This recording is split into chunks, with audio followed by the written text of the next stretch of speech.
जय हिंद दोस्तों, नमस्कार। स्वागत है आपका आपके अपने चैनल पाठशाला विद के में। बिहार पुलिस प्रैक्टिस सेट, जी हाँ, बिहार पुलिस प्रैक्टिस सेट बहुत ही धड़ल्ले से चला रहे हैं। और अगर 21,391 में शामिल होना है तो भैया मेहनत तो करनी पड़ेगी, है ना। तो आज जो है वह बिहार पुलिस प्रैक्टिस सेट का 8वां भाग है। इसमें आपको 50 अति महत्वपूर्ण प्रश्न मिलेंगे जो कि बिहार पुलिस 21,391 एग्ज़ाम से रिलेटेड होंगे। और ये मान लीजिए कि जो भी मैं दे रहा हूँ प्रैक्टिस सेट हो या फिर सब्जेक्ट वाइज क्वेश्चंस हो या फिर एनसीईआरटी सार संग्रह हो, अगर कंटिन्यू अगर इसको आप करते रहे ईमानदारी पूर्वक, तो ये मान लीजिए कि अन्य छात्रों से आपका 5 से 10 नंबर बिल्कुल एक्स्ट्रा आएगा। आप खुद से ही अपने आप को आंक करके देख लीजिएगा। आज से पहले की तैयारी और प्रैक्टिस सेट लगाने के बाद की तैयारी, हमारे साथ क्लास करने के बाद की तैयारी, आपको दोनों में फ़र्क दिखना शुरू हो जाएगा, है ना। अंतर आपको स्पष्ट दिखाई देने लगेगा। तो चलिए शुरू करते हैं। 50 प्रश्न है इसमें। पहला प्रश्न, शिमला समझौता किस वर्ष हस्ताक्षरित हुआ था? शिमला समझौता पर किस वर्ष जो है वह हस्ताक्षर हुआ था? सीधा सा प्रश्न है, 1972। पहला परमाणु परीक्षण वर्ष 1974। चलिए प्रश्न संख्या 4, गरीबी हटाओ का नारा किसने दिया था? सीधा सा प्रश्न है, गरीबी हटाओ का नारा। तो अगर आपसे पूछा जाता है कि गरीबी हटाओ का नारा किसने दिया था, तो आप बताने वाले हैं इंदिरा गांधी। जी हाँ, कौन? इंदिरा गांधी। चलिए, भारत की प्रथम महिला प्रधानमंत्री हैं ये। प्रश्न संख्या 5, आपातकाल के समय, जब भारत में आपातकाल लागू हुआ था उस समय भारत के राष्ट्रपति कौन थे? यह प्रश्न पूछा गया है। तो सही जवाब होगा फखरुद्दीन अली अहमद। जी हाँ, जब राष्ट्रपति पूछ रहा है कि कौन थे आपातकाल के समय, तो बताएंगे फखरुद्दीन अली अहमद। चलिए प्रश्न संख्या 6, संपूर्ण क्रांति का नारा। जी हाँ, संपूर्ण क्रांति का नारा किसने दिया? तो आपको पता है कि जयप्रकाश नारायण, जिन्हें लोक नायक भी कहा जाता है। जी हाँ, लोक नायक जयप्रकाश नारायण, संपूर्ण क्रांति का नारा इन्होंने ही दिया है। प्रश्न संख्या 7 की ओर चलते हैं। वर्ष 1973 का एक प्रसिद्ध मुकदमा है। कौन सा मुकदमा है? पूछा गया है कि वर्ष 1973 का प्रसिद्ध मुकदमा, तो केशवानंद भारतीवाद है। कौन सा वाद है? केशवानंद भारतीवाद मुकदमा। चिपको आंदोलन से संबंधित है। इस प्रश्न के बारे में हम लोगों ने पहले भी चर्चा किया है। यह प्रश्न अमूमन देखने को मिलता है एग्जाम में, है ना, क्योंकि यह पर्यावरण से संबंधित है। तो पर्यावरण से संबंधित लगभग आपको प्रश्न देखने को मिलते हैं। पूछ रहा है कि चिपको आंदोलन संबंधित है, तो चिपको आंदोलन भैया किससे संबंधित है? तो सुंदर लाल बहुगुणा। जी हाँ, इसके जो मुख्य प्रणेता थे वह कौन थे? SL बहुगुणा, यानी सुंदर लाल बहुगुणा, याद रखिएगा। चलिए प्रश्न संख्या 9 की ओर चलते हैं। किसने यह सुझाव दिया था कि आज़ादी के बाद जो यह भारतीय राष्ट्रीय कांग्रेस है उसको समाप्त कर दिया जाएगा? बहुत ही बढ़िया प्रश्न, खूबसूरत प्रश्न होगा ये। किसने यह सुझाव दिया था भैया कि जब भारत आज़ाद हो जाएगा तो जो संस्था बनी है 1885 में भारतीय राष्ट्रीय कांग्रेस, उसको हम समाप्त कर देंगे? तो ऐसा महात्मा गांधी जी का कहना था कि अगर भारत स्वतंत्र हो जाती है सही समय पर, तो समाप्त उसके बाद तुरंत कर दिया जाएगा भारतीय राष्ट्रीय कांग्रेस को। तो महात्मा गांधी इसका सही आंसर होने वाला है। चलिए, इंदिरा गांधी की हत्या कब हुई थी? आपको पता है कि इंदिरा गांधी की हत्या कर दी गई थी, तो इसकी तारीख भी महत्वपूर्ण है, चूँकि भारत के प्रथम प्रधानमंत्री महिला थी, है कि नहीं, और इनकी हत्या हो जा रही है। तो बड़ा इसलिए है भी क्वेश्चन कि ये भारत का एक संवैधानिक पद है प्रधानमंत्री, और इस पद पर रहते इनकी हत्या हुई है, तो जाहिर सी बात है कि भाई क्वेश्चन का तो डिमांड होगा ही। तो इसका सही आंसर है वह 31 अक्टूबर 1984। जी हाँ, 31 अक्टूबर 1984। अगला प्रश्न है प्रश्न संख्या 11, गोवा को किस वर्ष आज़ादी मिली? गोवा पर आपको पता है कि पुर्तगालियों का कब्जा रहा था, तो गोवा को आज़ादी जो है वह कब मिली? तो 1961। जी हाँ, कब मिली है भैया? 1961 ईस्वी में गोवा को आज़ादी मिली है। प्रश्न संख्या 12, किस प्रधानमंत्री ने मंडल आयोग की सिफारिशों को लागू किया? किस प्रधानमंत्री, कहने का मतलब है कि जब मंडल आयोग की सिफारिश जो लागू हुई थी उस समय भारत के प्रधानमंत्री कौन थे? तो बीपी सिंह थे। कौन थे? बीपी सिंह थे, ध्यान दीजिएगा। प्रश्न संख्या 13, अभी हमने श्रीमती इंदिरा गांधी के बारे में पढ़ा कि उनकी हत्या 31 अक्टूबर 1984 को हुई है। राजीव गांधी की भी हत्या कर दी गई थी। राजीव गांधी की हत्या कब हुई थी? तो वर्ष 1991 में हुई थी, ध्यान दीजिएगा। अब प्रश्न संख्या 14 पर आते हैं, औद्योगिक क्रांति सर्वप्रथम किस देश में हुई थी? बढ़िया प्रश्न है और बहुत बार पूछा गया है कि औद्योगिक क्रांति जो है सर्वप्रथम कब हुआ है? तो आपको पता है कि इंग्लैंड में हुआ है। कहाँ हुआ है? इंग्लैंड में। प्रश्न संख्या 15, कौन पारसियों की किताब है? तो जेंदा अवेस्ता, जी हाँ, जेंदा अवेस्ता जो किताब है वो पारसियों की है। आपसे पूछा जाएगा कि जेंदा अवेस्ता किसकी पुस्तक है, तो बताएंगे पारसियों की। ओके, चलिए प्रश्न संख्या 16 की बात कर ले। म्यांमार की राजधानी क्या है? अच्छा, म्यांमार की राजधानी क्यों पूछा जा रहा है पता है? एक तो भारत का पड़ोसी है, तो भारत के जितने भी पड़ोसी देश हैं सबके आप राजधानी मुद्रा याद कर लेंगे। उसके अलावा इसका जो राजधानी है उसमें परिवर्तन हुआ है, तो ऐसे भी देशों का जो राजधानी याद करना है आपको जिसका राजधानी परिवर्तन हुआ है, जिसका मुद्रा परिवर्तन हुआ है, तो ऐसे भी याद कर लीजिएगा। एग्जाम में ऐसे ही प्रश्न आते हैं। तो म्यांमार की जो राजधानी है वह है नई पैदाब, है ना, या कहीं नापीदाब मिलेगा लिखा हुआ, नई पैताब मिलेगा, है ना, तो याद रखिएगा नई पैदाब। ओके, चलिए प्रश्न संख्या 17 की ओर चलें। भारत आज़ादी के समय इंग्लैंड का प्रधानमंत्री कौन था? तो एटली, क्लेमेंट एटली। अब इसको घुमा करके भी पूछा जा सकता है, 15 अगस्त 1947 को इंग्लैंड का प्रधानमंत्री कौन था? तो क्लेमेंट एटली, याद रखिएगा। पेरू की राजधानी कहाँ है? पेरू की राजधानी लीमा है। इसलिए पूछा गया है कि पेरू से एक जलधारा चलती है, पेरू की जलधारा एल नीनो और ला नीना, जिसका प्रभाव पड़ता है भारतीय भी मानसून पर। तो इस वजह से पेरू भी चर्चित है। पेरू की राजधानी तो लीमा, याद रखिएगा। जापान, जापान को उगते हुए सूर्य का देश कहते हैं, है ना। जापान पर परमाणु हमला हुआ, बावजूद उसके वह इतनी जल्दी तरक्की कर रहा है, चर्चित देश है कि नहीं? तो इसलिए पूछा जा रहा है कि जापान की जो मुद्रा है वह क्या है? तो जापान की जो मुद्रा है बच्चों वह है येन। क्या है? येन है, ध्यान दीजिएगा। कहीं आपको जेन भी मिलेगा, जैसे यमुना को जमुना कहते हैं, सूर्य को सूरज कहते हैं, तो कहीं येन को जेन भी आपको मिलेगा, तो घबराना नहीं है, याद रखना है। इंग्लिश वर्जन देखना है, क्योंकि जब आप एग्जाम देने जाते हैं तो हिंदी और इंग्लिश दोनों में प्रश्न रहता है, तो आपको देख लेना है येन और जेन। ओके, चलिए।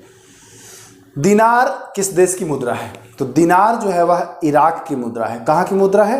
इराक की मुद्रा है, ध्यान देना है आपको। प्रश्न संख्या 21, वर्मा ब्रिटिश से कब अलग हुआ?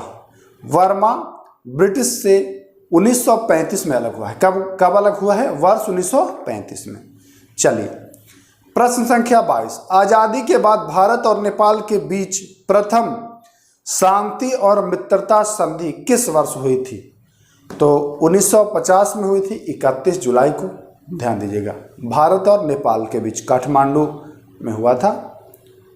चलिए प्रश्न संख्या 23, हिंदी साहित्य में किसे सुकुमार कवि के रूप में जाना जाता है? तो सुकुमार कवि सुमित्रानंद पंत। जी हाँ, सुमित्रानंद या सुमित्रानंदन पंत। याद कैसे करेंगे? सु से सुकुमार कवि और सु से ही सुमित्रानंदन पंत, तो याद रखिएगा, ऐसे करके रिलेट कर लीजिएगा। तमसो माँ ज्योतिर्मगमय, तमसो माँ ज्योतिर्मगमय, यह जो है ऋग्वेद से लिया गया है। कोणार्क प्रसिद्ध है किस लिए? तो कोणार्क जो प्रसिद्ध है सूर्य मंदिर के लिए प्रसिद्ध है, ब्लैक पैगोडा भी कहा जाता है, ध्यान दीजिएगा। प्रश्न संख्या 26, बालू की भव्य आकृति निर्माण में कौन सा प्रसिद्ध है? एक व्यक्ति हैं जो बालू की भव्य आकृति बनाते हैं, बालू से कुछ भी बनाते हैं वो, उनका नाम है सुदर्शन पटनायक। जी हाँ, नाम याद रखिएगा, चर्चित नाम है सुदर्शन पटनायक। चलिए प्रश्न संख्या 27, कुचिपुड़ी नृत्य का प्रारंभ कहाँ से हुआ है? तो आंध्र प्रदेश से। बहुत बार पूछा जाता है कि कुचिपुड़ी लोक नृत्य कहाँ का है? तो बताएंगे कि आंध्र प्रदेश। याद कैसे करेंगे, जब आप आंध्र मतलब अंधा, जब आप अंधे हैं तो पूड़ी आप कच्चा भी बना सकते हैं, पका भी बना सकते हैं। तो कुच्ची पूड़ी का मतलब कि कच्चा पूड़ी बना रहे हैं, इसका मतलब आप अंधे हैं क्या?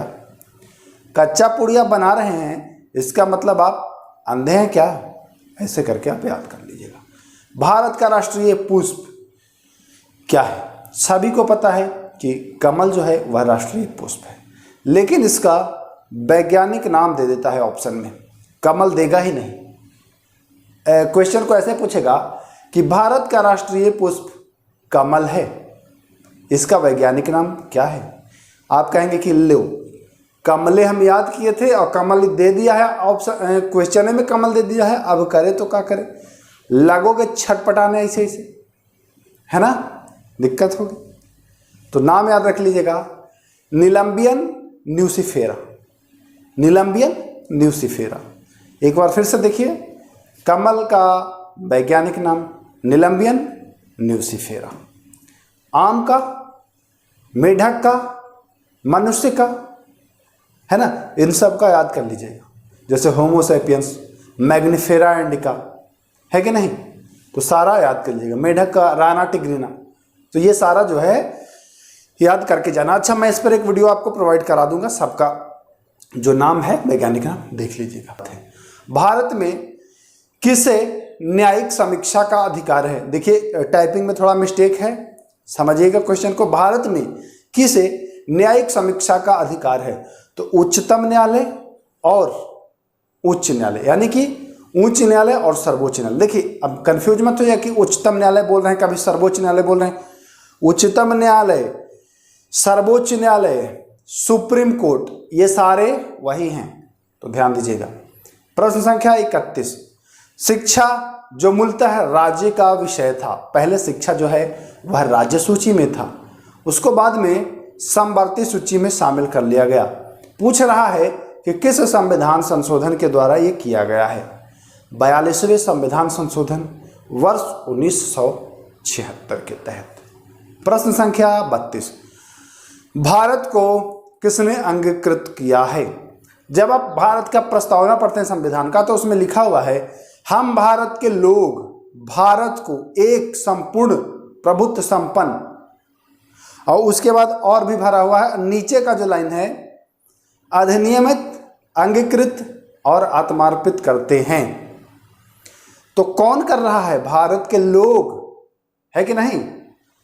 तो यही पूछ रहा है कि इस संविधान को किसने अंगीकृत, अधिनियमित, आत्मार्पित किया है? तो पता चल गया आपको कि भारत की जनता। अब बहुत सारे लोग सोचेंगे कि संविधान सभा ने, तो नहीं, जब प्रस्तावना पढ़ते हैं तो स्पष्ट लिखा हुआ है, हम भारत के लोग भारत को, यानी कि हम लोग ही भारत को ये संविधान दे रहे हैं। और वैसे भी आपको पता है कि भारतीय संविधान का स्रोत, भारतीय संविधान को ऊर्जा कहाँ से मिलती है? तो भारत के लोगों से मिलती है। इस वजह से भारत की जनता इसका सही जवाब हो जाएगा। चलिए प्रश्न संख्या 33 पर, भारतीय संविधान में संशोधन का जो प्रावधान है, अनुच्छेद पूछ रहा है, तो 368 बता देंगे। बहुत बढ़िया प्रश्न है। चलिए, भारतीय पंचायती राज संस्थान अपनी कोष मुख्यतः प्राप्त करता है। तो भारतीय जो पंचायती राज संस्थान है वो कहाँ से, उसके राजस्व का स्रोत मतलब कहाँ से वो पैसा लेकर के और आपके डेवलप में कार्य कर रहा है? तो सरकारी अनुदान से वह मुख्य रूप से ले रहा है पैसा। स्वतंत्र भारत का प्रथम गवर्नर जनरल, भारत स्वतंत्र हुआ 15 अगस्त 1947 को। उसके बाद भारत के प्रथम गवर्नर जनरल जो हुए वह Lord Mountbatten. Okay, Lord Mountbatten. प्रश्न संख्या 36 पर चलते हैं। भारत का संविधान अंगीकृत हुआ और अस्तित्व में आया। अंगीकृत कब हुआ?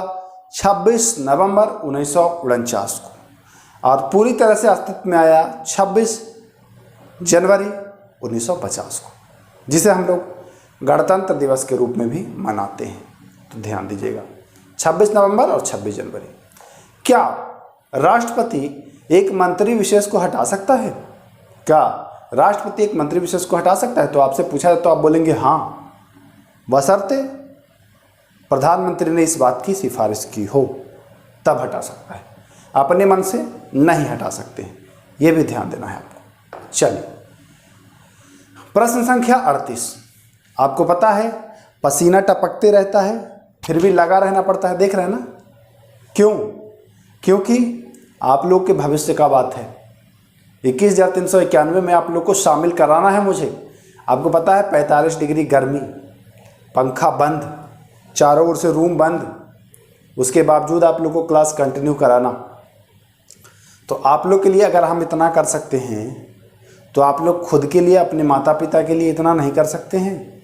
मैं जो भी आपको क्लासेस दे रहा हूँ उसको आप लोग भरपूर पढ़िए। उसके अलावा देखिए, एक बच्चा कमेंट किया था कि सर क्या आपके द्वारा जो पढ़ाया जा रहा है इन 75 दिन में उतने पढ़ने से रिजल्ट हो जाएगा, गारंटी लेंगे आप? तो देखिए, हम कोई इलेक्ट्रॉनिक सामान नहीं बेच रहे हैं कि गारंटी लेंगे और गारंटी देंगे। सीधी सी बात है, मूर्ख व्यक्ति, गधा व्यक्ति भी समझ जाएगा कि केवल मेरे द्वारा 75 दिन पढ़ने से अगर रिजल्ट होगा तो बाकी सारे जो शिक्षक गण हैं उनका तो खटिया नहीं खड़ा हो जाएगा, वो अपना बोरिया बिस्तर बांध नहीं लेंगे? तो ऐसा तो होगा नहीं। तब फिर आप कहिएगा कि सर तब आपसे क्यों पढ़ें? तो इसका भी जवाब है, हमसे इसलिए पढ़िए। हमारा 75 दिन आपको इसलिए काम करेगा क्योंकि मैंने जो आपको पहले बताया है, जो गाइड किया है, जिस बुक को बताया है, उस बुक को अगर आपने अब तक पढ़ा और अब से ये 75 दिन पढ़ेंगे तब आपको एक्स्ट्रा लाभ होगा। या आज के पहले तक आपने अच्छी तैयारी करी है, अब 75 दिन आप मेरे साथ चलेंगे तो सोने पर सुहागा होगा, तो फायदा करेगा। ये नहीं कि हम बड़बारगी में बोल दे कि हाँ हाँ हाँ हाँ 75 दिन में रिजल्ट, ये सब नहीं होता है। हम ही नहीं, कोई भी भारत के कितने भी महान शिक्षक हों, कुछ को तो बुरा भी लग सकता है, लेकिन मैं उनसे क्षमा चाहता हूँ, हाथ जोड़ करके क्षमा चाहता हूँ। 75 दिन में अगर चाहेंगे कि बिल्कुल हम 75 दिन में ही रिजल्ट दे दें तो यह असंभव जैसा है, असंभव जैसा है। बातों को समझिएगा, असंभव नहीं है, असंभव जैसा है। ओके, समझिएगा।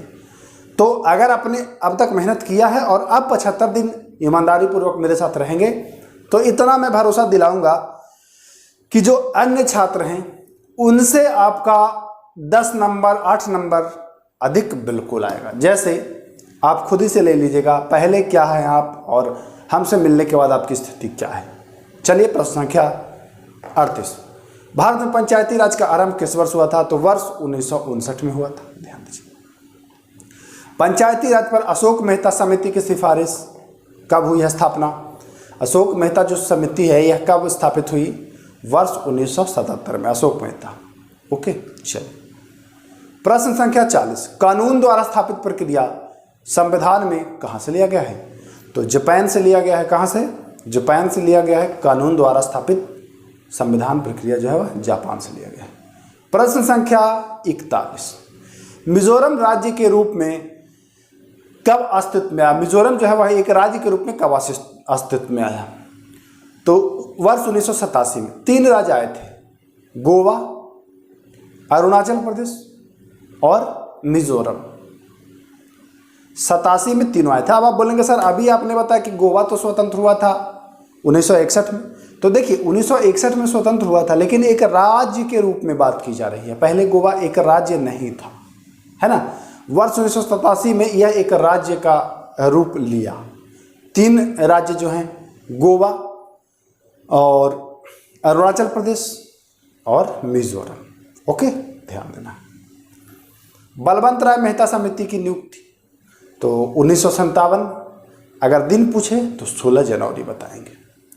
शिक्षा का अधिकार अधिनियम 2009 कब लागू हुआ? देखिए यहाँ पर फिर फंस जाता है बच्चा। शिक्षा का अधिकार अधिनियम 2009 पूछता तो है कि शिक्षा का अधिकार अधिनियम कब आया, तो जानते हैं 2009, लेकिन लागू तो ठीक 1 साल बाद 2010 में, है ना, अप्रैल महीने में हुआ है, ये भी ध्यान दीजिएगा। विश्व में सबसे लंबी पर्वत श्रृंखला है तो एंडीज है। ध्यान देंगे कौन है, एंडीज। प्रश्न संख्या 45, किस में तापमान साल भर में 10 डिग्री सेल्सियस के ऊपर वृद्धि नहीं करता है? तो टुंड्रा प्रदेश में जो तापमान होता है वह 10 डिग्री के ऊपर नहीं जाता है। जिन वृक्षों की जड़ें कम होती है उनका संबंध होता है भूमध्य रेखीय जलवायु जहाँ होता है वहाँ वृक्षों की जड़ें कम होती हैं, क्योंकि वहाँ पानी उनको बारिश के माध्यम से ज़्यादा मिल जाता है ना। अब पानी जहाँ कम मिलता है ना तो वृक्ष की जड़ें जो होती है वो पानी की तलाश में ज़्यादा अंदर जाती हैं, और जहाँ वर्षा से ही पानी पर्याप्त मिल जा रहा है तो वहाँ जड़ें जो है वह कम जाएंगी ज़मीन के अंदर। पानी की पूर्ति के लिए ही जड़ें जाती हैं अंदर, आपको पता ही, और पानी ऊपर से ही मिल ही रहा है वर्षा के रूप में, तो अंदर नहीं जाती हैं जड़ें, ये भी ध्यान दीजिए। प्रश्न संख्या 47, ध्रुव क्षेत्र में आई तेज ठंडी बहने वाली वायु को लिजार्ड्स कहते हैं, ध्यान दीजिएगा। बैंक नोट प्रेस स्थित है, देवास में स्थित है। कहाँ भैया? देवास। चिपको आंदोलन अभी हमने पढ़ा था, सुंदरलाल बहुगुणा। यह चिपको आंदोलन का जो है शुरुआत कहाँ हुई थी? तो उत्तराखंड में। प्रश्न संख्या 50 और आज का आखिरी सवाल, किस माध्यम में ध्वनि की चाल अधिक होती है? ठोस, द्रव, गैस। आपको पता है कि सबसे ज़्यादा जो ध्वनि की चाल होगी वह होगी ठोस में, फिर द्रव में और फिर गैस में। कहने का सीधा सा मतलब है कि ज़्यादा घनत्व होगा तो चाल बढ़ेगी। ठोस ज़्यादा घना होता है, गैस कम घना होता है। 1 kg गैस लीजिए और उसको आप गुब्बारे में भरिए तो गुब्बारा इतना बड़ा हो जाएगा।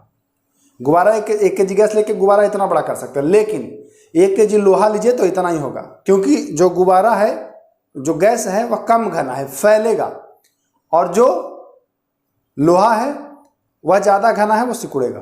तो ज़्यादा घनत्व चाल तेज, ऐसे भी याद रखना है। तो ठोस इसका सही आंसर हो जाएगा।